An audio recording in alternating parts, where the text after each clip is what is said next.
안녕하셨습니까? 오늘도 더운 날씨 예배에 참석하신 여러분을 환영하고 사랑하고 축복합니다. 옆 사람과 인사하십시다. 오늘도 만나서 반갑습니다. 잘 오셨습니다. 은혜 많이 받으세요. 오늘도 영상으로 예배하시는 분들 중에 계시면 주의 은혜가 함께 하시길 바랍니다. 저는 지난 한 주간 여러분들의 적극적인 성원과 중보기도와 또 선교비로 후원하신 그 후원으로 말미암아 베트남 신학교 강의를 잘 마치고 돌아왔습니다. 그 베트남은 정말 더운 나라인데 우리가 그곳에 가보니까 지금이 우기입니다. 비가 많이 오지 않는 나라인데도 지금은 이제 적절하게 비가 우리나라처럼 우기 때가 되면 갑자기 막 소나기가 오고 또 막 햇빛이 떴다가 또 소나기가 오고 막 그럴 때, 우리나라는 어떤 목사님이 이렇게 그러더라고요. 우리나라가 막 덥고 더웁다 못해 막 뜨거웠는데 오히려 우기에 베트남에 와서 날씨가 더 시원하다. 사실 굉장히 시원하게, 그래도 덥지만 그래도 시원하게 보냈습니다. 근데 그러면 이제 한 주간 9월 초순이 지났으니까 다시 우리가 돌아왔을 때는 좀 선선하겠다 했는데 이게 아닌 것 같아요. 더 날씨가 아직도 더위가 그대로 남아 있습니다. 그럼에도 불구하고 더위는 언제라도 가을이 오면 지나갑니다.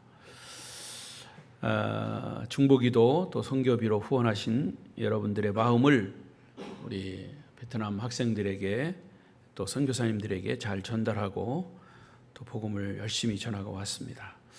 우리 모든 성도들에게 진심 어린 마음을 가지고 감사를 드립니다. 모두가 하나님께 영광입니다. 박수 한번 칩시다. 주일 낮 예배는 창세기서를 계속 설교하고 있습니다. 오늘 말씀의 주제는 같이 읽어볼까요? 시작. 하나님의 기적을 경험하려. 한 번 더. 하나님의 기적을 경험하려면입니다. 여러분, 기적이라고 하는 단어의 정의가 뭘까요? 기적. 기적은 사람이 할 수 없는 것을 하나님이 하시는 것이 기적이다. 동의하십니까? 그렇습니다. 하나님 믿지 않는 사람도 기적을 말할 때는 자기들 입에서 하늘이 도왔다, 천지 신명이 도왔다 이렇게 얘기합니다. 지금도 그런 기적은 계속적으로 일어나고 있습니다. 저와 여러분이 예배 자리에 있는 것도 기적입니다. 하다못해 습관적으로 나와서도 그럼에도 이 자리에 있는 것은 기적입니다. 어제 저녁에 제가 정말 피곤해서 그냥 골아 떨어졌어요. 그런데 못 일어날 줄 알았더니 일어났어요. 기적입니다. 여러분도 어젯밤에 주무셨다가 오늘 아침에 일어나서 예배 자리에 나온 것도 기적입니다. 미국의 한센병의 권위자로 알려져 있는 폴 브랜드 박사가 쓴 오묘한 육체라고 하는 책에 이런 얘기가 나옵니다. 생명이 잉태하고 탄생하는 것은 하늘의 무한한 공간 속에다가 감탄사, 감탄부를 아주 가득가득 채워놔도 설명할 수 없는 기적이다. 한 생명이 어머니 뱃속에 잉태하고 그 잉태된 아이가 10달 동안 자라고 그리고 어머니 뱃속에서 다시 탄생하는 것, 그리고 생명이 탄생하는 것만이 기적이 아니라 태어난 생명이 잘 자라나는 것도 또한 기적이다. 할렐루야. 그런 얘기를 했어요. 여러분의 친구들이나 친척들의 자녀들을 가족끼리 오래간만에 안 보다가 만났습니다. 그런데 어른들은 별로 변한 것이 없는데 갑자기 훌쩍 커버린 아이들의 모습을 볼 때 신기합니다. 어린이의 모습은 온데간데 없고 어느덧 남자 같은 경우에는 변성기가 돼서 어른 소리를 내며 점잖아진 모습이 기적이 아닐 수가 없습니다. 그래서 본래 어린이라고 하는 말은 아시는 분은 아시겠지만 소파 방정환 선생님이 만드는 말입니다. 어린이. 이 어린이라고 하는 단어의 원래 뜻은 어리신이, 어리신이, 어린이를 존대해가지고 어리신이, 그걸 줄여서 어린이 이렇게 얘기했습니다. 그러니까 아이들에게 최고의 존칭을 담아 만든 어리신이, 이게 어린이입니다. 오늘 우리는 아브라함이 드디어 아들 이삭을 출생하는 장면을 통해서 우리도 하나님의 기적을 어떻게 경험할 수 있을까? 성경의 말씀을 통해서 찾아보려고 합니다. 우리들에게도 자녀를 허락하시고 자녀를 키우는 과정 속에서 기적을 일으키시는 하나님께 우리는 어떠한 반응을 해야 할까요?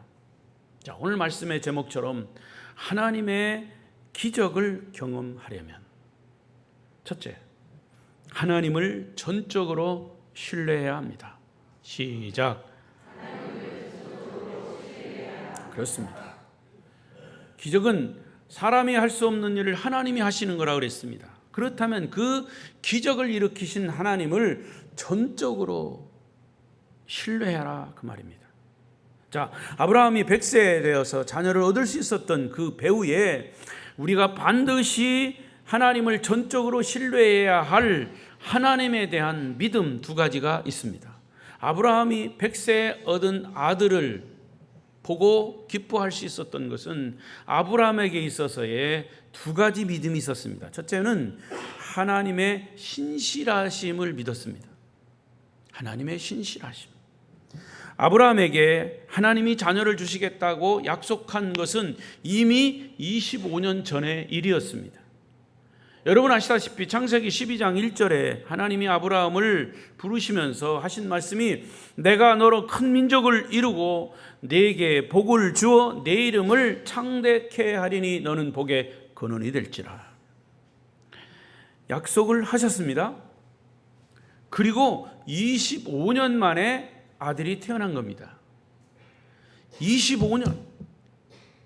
여러분 25년 기다릴 수 있어요? 하나님 약속해놓고 1년도 아니고 10년도 아니고 20년도 아니고 25년 동안 하나님이 약속하신 것을 지키지 않으셨다고 말이에요. 여러분 하나님의 약속은 우리의 생각, 내 생각보다 더딜 수 있습니다. 그러나 하나님은 신실하시기에 신실하신 하나님은 반드시 약속을 지키십니다.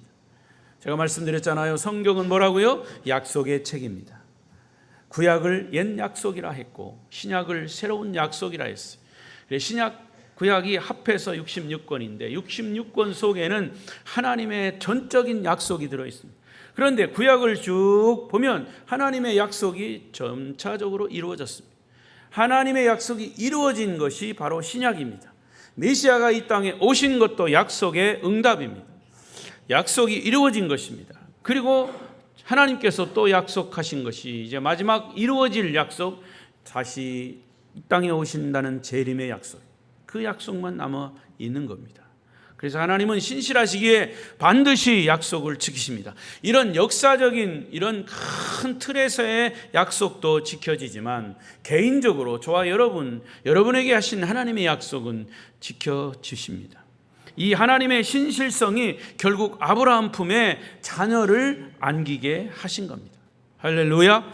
자, 또 하나의 약속은 지켜진 것이 하나님의 전능하심, 하나님의 전능하심을 믿어야 합니다. 여러분 아무리 하나님이 신실해도 그 하나님의 능력이 없으면 어떻게 100세 된 사람에게 자녀를 낳게 하실 수 있겠습니까? 이것은 인간의 이성으로 해결될 이야기가 아니고 이해될 사건이 아닙니다. 하나님의 능력이 나타난 기적으로밖에 볼 수 없는 것이죠. 이 하나님의 능력이 그가 자녀를 낳을 수 있게 만든 것입니다. 기적을 말씀드렸죠. 사람이 할 수 없는 것을 하나님이 하시는 것이 기적이다. 그러면 하나님이 하시는 일을 뭐라고 합니까? 하나님의 전능성이라고 합니다. 하나님은 모두 능하신 것이 없다. 하나님의 능력, 이것은 정말 못할 일이 없다, 그 말이죠. 아브라함에게만 하나님의 능력이 나타난 것은 아닙니다. 모든 부모들이 능력을 체험하게 되는 것이죠. 부모들이 생명을 탄생시킬 때마다 우리는 동일하신 하나님의 능력을 체험하게 됩니다. 동시에 하나님의 신실하심을 경험하게 되는 거죠. 그런 기적을 경험한 아브라함과 사라는 어떤 반응을 보이고 있습니까? 신실하신 하나님, 능력의 하나님, 그 하나님께 어떤 반응을 보이고 있습니까?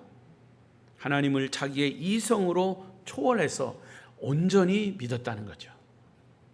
하나님의 신실하심을 믿으시기 바랍니다. 하나님의 전능하심을 믿으시기 바랍니다. 자, 성경을 보십시오. 15장, 창세기 15장 6절과 히브리서 11장 11절은 이렇게 이야기합니다. 시작. 아브라함이 여호와를 믿었으니 여호와께서 이를 그의 의로 여기셨다. 믿음으로 사라 자신도 나이가 많아 단산하였으나 잉태할 수 있는 힘을 얻었으니 이는 약속하신 이를 믿으신 줄 알았습니다. 아브라함뿐만 아니라 그의 아내 사라도 나이 많아 늙어 아이를 가질 수 없는 상황에서 잉태하는 힘을 얻었으니 오직 이것은 하나님만이 하실 수 있는 능력이라고 믿고 믿음으로 반응한 것입니다. 여러분, 믿음은 하나님께 향한 반응입니다. 시작. 반응이다. 하나님께 반응하는 거예요. 그러나 여러분, 이 부부의 믿음 잘 보세요. 이 부부의 믿음은 처음부터 끝까지 일관성이 있는 믿음이 아님을 우리가 또한 깨닫습니다. 어떤 때는 그들의 믿음도 막 흔들렸어요. 믿음의 회의를 느낄 때도 있었습니다. 모든 사람들의 신앙의 과정이 그렇듯이 아브라함의 믿음의 과정도 굴곡이 있었다, 그 말입니다. 올라갈 때가 있으면 내려갈 때도 있었어요. 내려갈 때가 있으면 다시 올라갈 때가 있었어요. 창세기 17장에 아브라함의 믿음의 위기를 성경은 이렇게 표현하고 있습니다. 17장 15절 16절 읽어보십시다. 시작. 하나님이 또 아브라함에게 이르시되 내 아내 사레는 이름을 사레라 하지 말고 사라라 하라. 내가 그에게 복을 주어 그가 내게 아들을 낳아주게 하며 내가 그에게 복을 주어 그를 여러 민족의 어머니가 되게 하리니 민족의 여러 왕이 그에게서 나리라. 할렐루야. 자, 이렇게 하나님이 그에게 말씀하시니까 아브라함이 뭐라고 반응합니까? 17절에 시작. 아브라함이 엎드려 웃으며 마음속으로 이르되 100세 된 사람이 어찌 자식을 낳을까? 사라는 90세니 어찌 출산하리요? 이 말은 아브라함이 겉으로 웃었어요. 잘 보세요. 겉으로 웃었어요. 그리고 마음속으로 100세 된 사람이 어찌 자식을 낳을 수 있을까? 여러분, 그의 웃음이 기쁨의 웃음일까요? 아닙니다. 웃으면서 겉으로 웃었어요. 졸지 말고 여러분, 겉으로 웃었어요. 누가? 아브라함이. 그러나 마음속으로는 제가 이 나이에 무슨 아기를 낳습니까? 라는 믿을 수 없는 이런 표현이 좀 맞을는지 모르지만 하나님을 약간 비웃는 비웃음이에요. 이것이 바로 그의 믿음의 위기입니다. 불신앙입니다. 아브라함도 한결같은 믿음이 아니었음을 나타내는 부분이에요. 자, 사라의 경우는 어떻습니까? 18장 11절 시작. 아브라함과 사라는 나이가 많아 늙었고 사라에게는 여성의 생리가 끊어졌는지라. 사라도 더 이상 여자로서의 생산 능력이 없어졌다는 말입니다. 그래서 사라의 반응은 12절 이렇게 나타나고 있습니다. 시작. 사라가 속으로 웃고 이르되 내가 노쇠하였고 내 주인도 늙었으니 내게 무슨 즐거움이 있었어. 잘 보세요. 사라는 겉으로 웃었어, 속으로 웃었어요? 속으로 웃었어요. 그리고 겉으로 말을 합니다. 아브라함과 정반대예요. 아브라함은 겉으로 웃고 속으로 불신적인 생각을 갖고, 사라는 속으로 웃고 겉으로 얘기합니다. 내가 노쇠했고 내 주인도 늙었으니까, 남편도 늙었는데 내게 무슨 즐거움이 있으리요. 역시 사라의 믿음도 흔들리고 있다는 증거입니다. 자, 그 다음 13절을 보세요. 시작. 여호와께서 아브라함에게 이르시되 사라가 왜 웃으며 이르기를 내가 늙었거늘 어떻게 아들을 낳으리요 하느냐.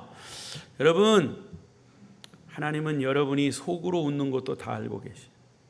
여러분이 지금 어떤 생각을 가지고 있는지 다 알고 계셔. 하나님을 우습게 보지 말란 말이에요. 그러면서 14절에 여호와께 능하지 못한 일이 있겠느냐 이렇게 말씀하십니다. 그때 15절, 사라가 두려워서, 시작. 사라가 두려워서 부인하여 이르되 내가 웃지 아니하였나이다. 이르시되 아니다, 내가 웃었느니라. 지금 사라와 하나님과 웃음의 논쟁이 벌어지고 있어요. 여러분, 우리도 신앙생활을 하는 과정 속에서 여러 환경과 사람 때문에 믿음이 흔들릴 수 있습니다. 하나님을 의심할 수 있습니다. 그러나 중요한 것은 마침내 이 의심과 이 회의를 넘어서 약속의 말씀을 끝까지 붙잡고 하나님을 신뢰할 수 있느냐 하는 겁니다. 결국은 주님 앞에서 믿음으로 끝까지 우리가 살아내느냐 하는 겁니다. 아브라함과 사라는 마침내 하나님을 믿었습니다. 이런 굴곡이 있었지만 하나님을 믿었습니다. 그리고 믿음의 응답을 기다렸습니다. 기다린 결과가 아들 이삭이 탄생된 겁니다. 여러분, 우리도 자녀들을 기대하고 낳고 키우는 과정에서 이 아브라함과 똑같은, 아브라함 부부와 똑같은 믿음의 반응을 보일 때가 있습니다. 여러분, 혹시 자녀가 없어서 기다리는 분이 있습니까? 기다리는 분을 알고 있는데 오늘 두 내외가 안 나왔네. 이 유튜브를 꼭 보라고 그러세요. 그러나 결코 포기하지 마십시오. 하나님이 생명을 주는 것은 정말 하나님 손에 달려 있습니다. 하나님을 신뢰하고 믿음으로 서시기를 바랍니다. 하나님의 믿음, 하나님께 믿음을 가진 사람들, 자녀를 선물로 꼭 주실 겁니다. 또한 자녀를 키우면서 가슴이 깨지듯이 아프신 분들, 자녀 때문에 아프신 분들, 자녀의 삶 속에 믿음의 회복, 삶의 회복, 그리고 꿈의 회복을 반드시 하나님이 주실 것을 믿으시기 바랍니다. 하나님의 신실하심과 하나님의 능력을 믿으시기 바랍니다. 믿음은 교회 생활에서만 필요한 것이 아닙니다. 여러분이 자녀를 키우는 과정 속에서 자녀들의 궁극적인 주인은 부모가 아니라 하나님이심을 믿는 것입니다. 하나님, 우리 가정에 자녀를 주신 분이 하나님이십니다. 우리 자녀는 우리 가정에 주신 하나님의 선물입니다. 그래서 우리 자녀를 하나님께 온전히 맡겨드립니다. 부모 곁을 떠난 자녀들을 이제 어느 정도 성장하면 부모의 말 잘 안 들어요. 그러니까 하나님께 맡길 수밖에 없죠. 신실하신 하나님, 능력의 하나님께서 우리 자녀들을 지켜주실 것을 믿습니다. 할렐루야. 그렇게 날마다 고백하며 그 고백한 대로 이루어지는 여러분 성도들의 가정이 되시기를 바랍니다. 두 번째로, 하나님의 기적을 경험하려면 하나님을 온전히 찬양해야 합니다. 시작. 온전히 찬양해야 합니다. 자, 오늘 본문 21장 6절을 보겠습니다. 6절 시작. 사라가 이르되 하나님이 나를 웃게 하시니 듣는 자가 다 나와 함께 웃으리로다. 여기 사라가 이르되라고 말했습니다.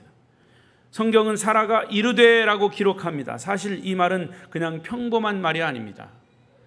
히브리 원문에 보면 이 부분은 찬양으로 되어 있습니다. 사라가 찬양하되, 찬양하되. 그래서 성경학자들은 이 부분은 성경에 나오는 믿음의 사람들이 하나님을 찬양하는 가장 원조가 됐다, 기초가 됐다, 기원이 됐다고 주장합니다. 그러면 노래의 내용이 뭡니까? 하나님이 나로 웃게 하셨다. 여기서 사라의 웃음은 어떤 웃음입니까? 생산 능력이 없는 제가 어떻게 아이를 낳을 수가 있습니까? 라고 하는 부정적인 웃음이었습니다. 그러나 두 번째는 드디어 하나님의 기적으로 아들 이삭이 태어났습니다. 그래서 태어난 아기를 보면서 하나님이 드디어 나로 웃게 하셨다라는 뒤에 웃는 웃음은 감격에 찬 긍정적인 웃음입니다. 앞에 웃는 웃음은 잘 믿기지 않는 부정적인 웃음이라면 뒤에 웃는 웃음은 긍정적인 웃음이에요. 그러니까 여러분, 사람 상대할 때 웃음을 잘 웃어야 돼요. 아, 저 웃음은 나를 비웃는 웃음이구나. 아, 정말 저 웃음은 기뻐하는, 좋아서 웃는 웃음이구나. 아, 설교 듣는 성도들의 반응을 보면, 아, 성도들이 은혜 받고 감격해서 지금 고개를 끄덕끄덕 하거나 또 이런 반응을 보이는구나. 아니면 고개를 끄덕끄덕 거리는데 눈은 감았구나. 이런 반응. 그리고 또 좌우로 안 됩니다. 안 됩니다. 안 됩니다. 이런. 맞습니다. 맞습니다. 이런 오죠. 여기서 있으면 다 보여요, 여러분. 그런데 저는 생각해요. 아, 목사가 설교가 은혜스럽지 않으니까 그냥 자장가로 들리는구나. 이렇게 생각할 수 있어서 제가 자극을 받아요. 내가 자장가를 설교를 하면 안 되지. 은혜롭게 해야지. 할렐루야. 자, 여러분 좀 잠을 깨기 위해서 말씀드렸는데 여기는 틀림없이 그렇습니다. 사라가 웃는 앞에 웃음은 부정적인 웃음, 뒤에 웃는 웃음은 긍정적인 웃음. 여러분, 이 장면에서 웃음이 주는 의미가 이렇게 다른 거예요. 처음에는 굉장히 기대했다가 시간이 흐르면서 포기했는데 하나님이 다시 나타나셔서 약속을 확인하시면서 내가 틀림없이 아들을 낳게 할 거야, 나는 약속을 꼭 지킬 거다 하시니까 결국 아브라함도 사라도 웃었습니다. 마침내 하나님이 원하시는 시간에 아들을 주셨습니다. 그 아들이 이삭입니다. 재밌는 것은 이삭이라고 하는 이름의 뜻이 뭐라고요? 웃음이라고 하는 뜻입니다. 이삭은 웃음. 하나님이 얼마나 유머가 있으신 분인지 몰라요. 사라와 웃음의 논쟁을 벌이다가 결국 사라에게 아들을 주셨는데 그 이름까지도 이삭이라고 하는, 웃음이라고 하는 이름까지 지어주셨습니다. 그러나 무엇보다도 본문에 나타난 사라의 찬양, 아브라함의 찬양에는 더 중요한 뜻이 담겨져 있습니다. 오늘 본문의 1절 말씀입니다.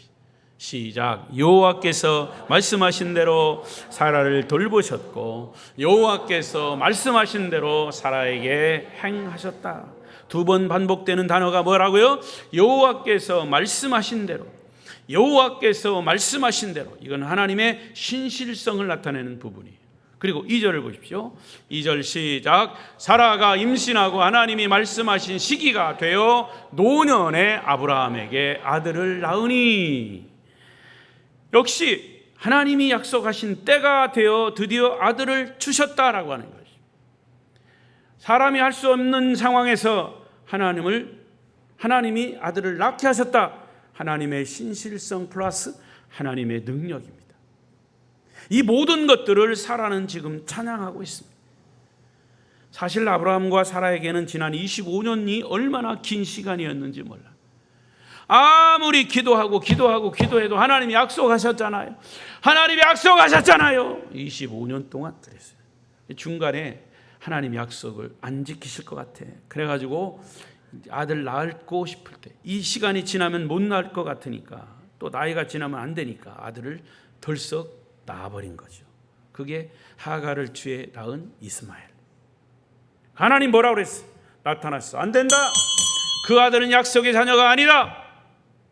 내가 약속한 것을 분명히 지킬 거다.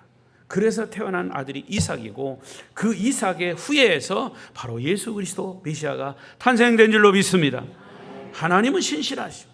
하나님이 이렇게 능력이 많으신 분이 왜 하나님은 25년 동안이나 기다리게 하셨을까? 그것은 하나님만 아시는 부분이지만, 그러나 우리가 추측하건대 내가 아들을 줄게 라고 약속하고 곧바로 아들을 낳았다면 하나님이 주셨다는 실감이 안 나는 거예요.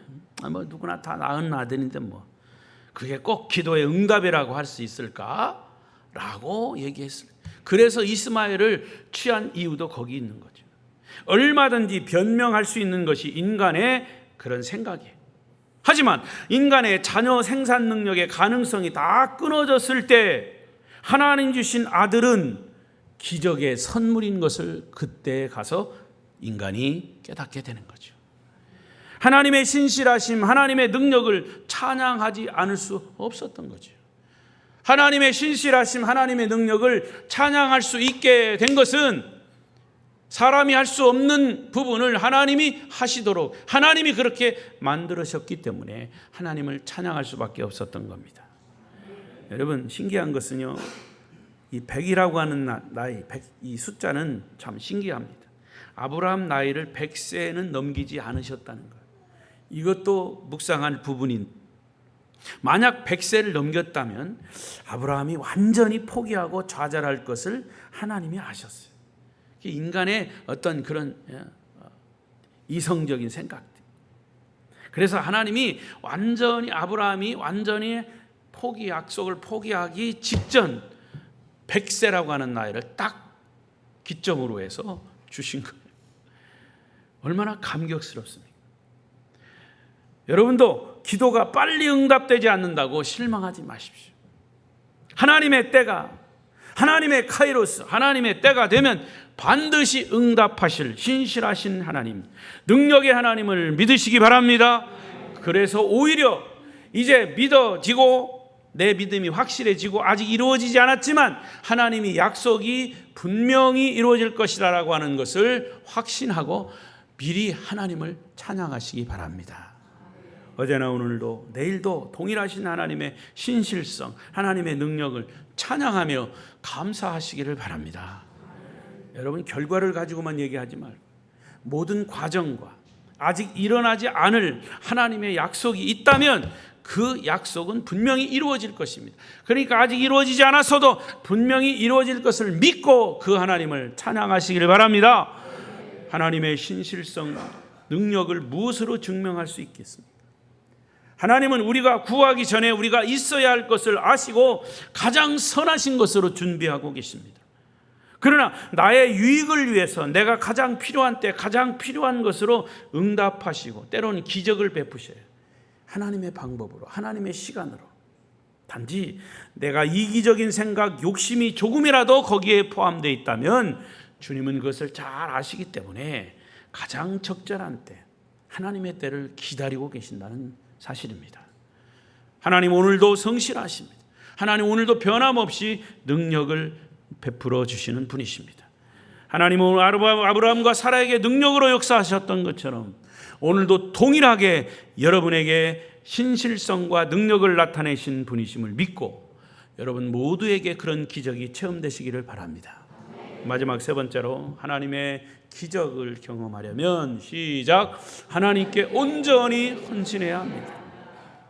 오늘 본문에 보면 아브라함이 이삭을 낳자마자 제일 먼저 한 일이 뭐냐? 4절에 시작, 그 아들 이삭이 난 지 8일 만에 그가 하나님의 명령하신 대로 할례를 행하였다.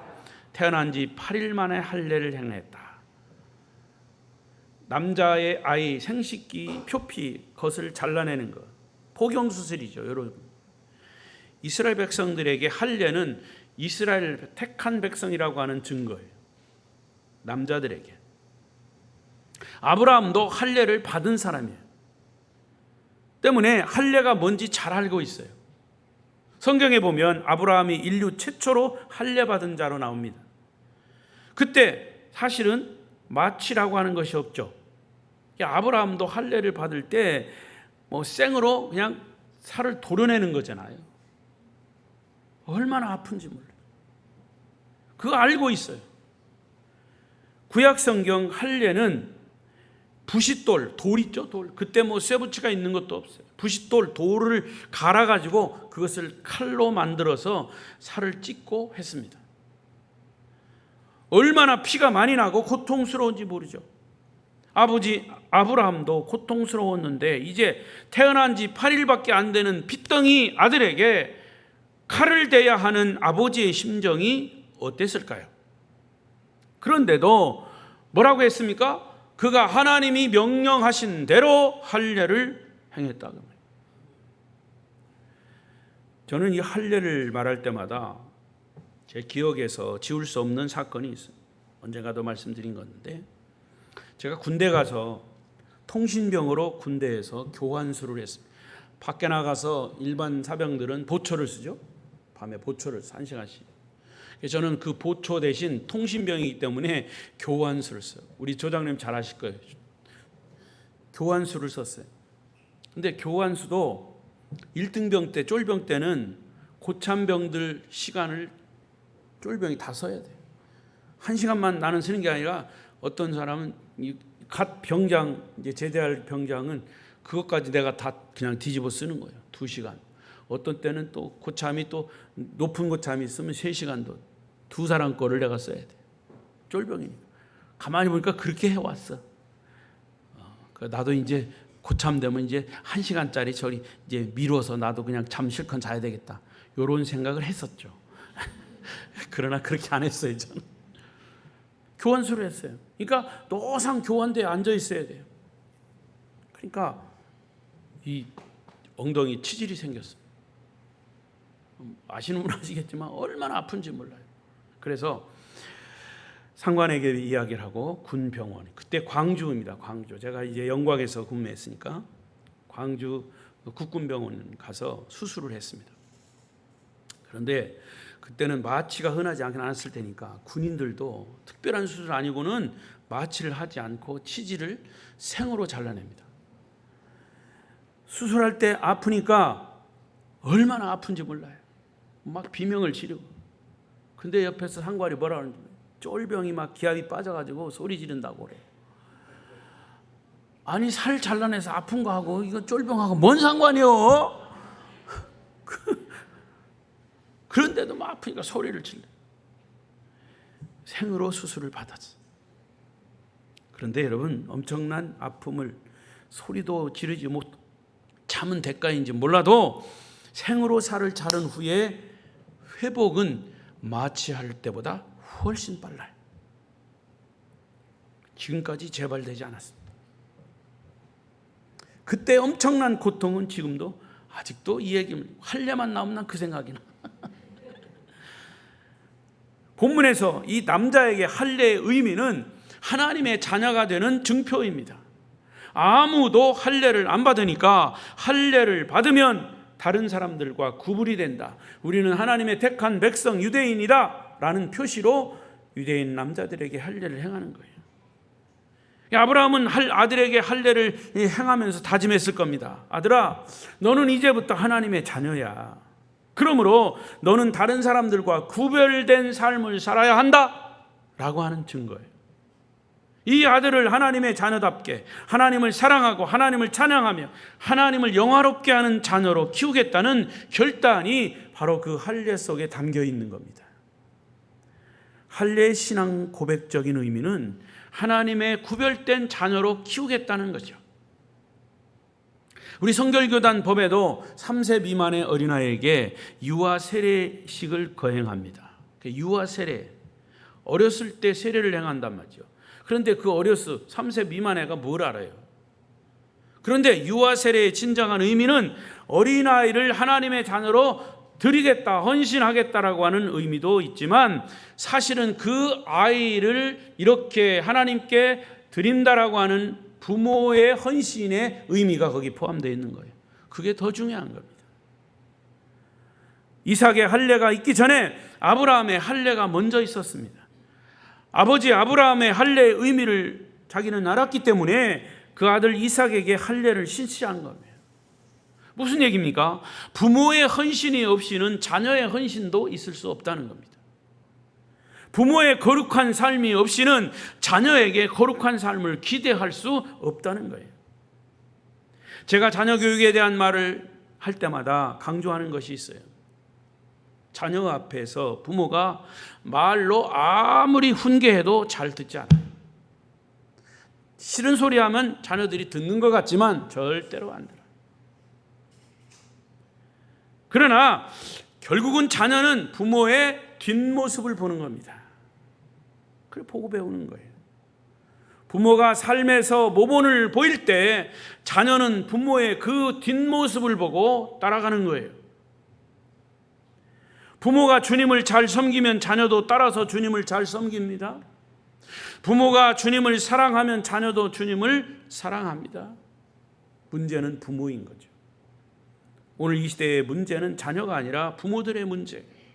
부모가 새로워질 때 자녀가 새로워지는 것이고, 믿음의 자녀가 새로워지면 이 사회가 새로워질 것이고, 이 땅에 하나님 나라가 속히 건설될 것을 믿습니다. 여러분, 지금은 우리 가정의 자녀들이 살아가는데 힘들고 어려운 때입니다.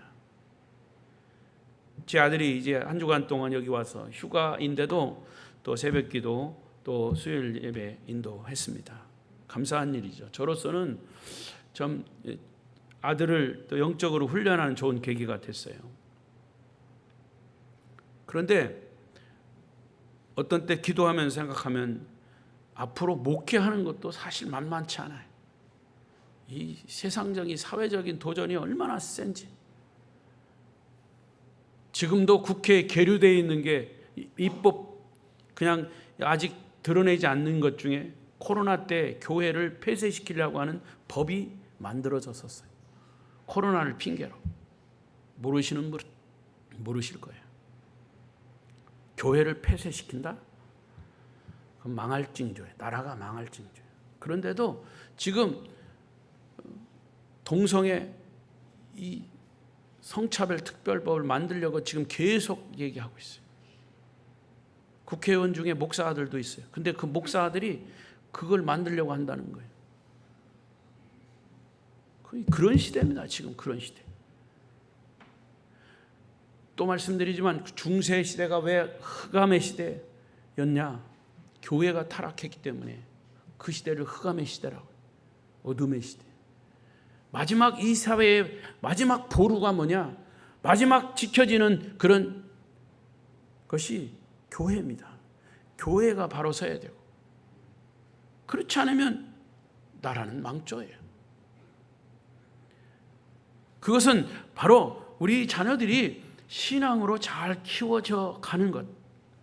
지금은 우리 가정의 자녀들이 살아가는데 힘들고 어려운 목사 아들을 둔 저도 앞으로의 목회가 더 힘들겠다라고 하는 생각을 가지고 더 기도하지 않을 수 없는 거죠.